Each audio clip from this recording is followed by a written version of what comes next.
আমরা আজানটা শেষ হইলে সম্মানিত মাটি চোরদের পরিবার ঈদের দিনে যেখানে সবাই ব্যস্ত নিজের আনন্দে, ঠিক তখনই কুমিল্লার দেবিদ্বার এক ভিন্ন দৃশ্য।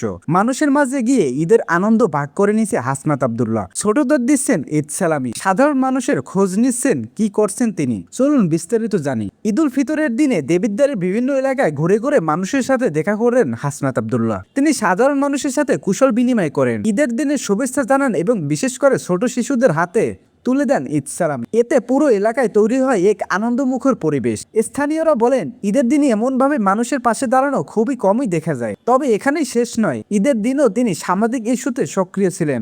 গোমতী নদীর মাটি লুটের বিরুদ্ধে আয়োজিত মানববন্ধনে অংশগ্রহণ নিয়ে তিনি সরাসরি প্রতিবাদ জানান। তিনি বলেন, অন্যায়, দুর্নীতি এবং লুটপাতের বিরুদ্ধে তার অবস্থান সবসময় কঠোর থাকবে। জনগণের অধিকার রক্ষার তিনি সবসময় কাজ করে যাবেন।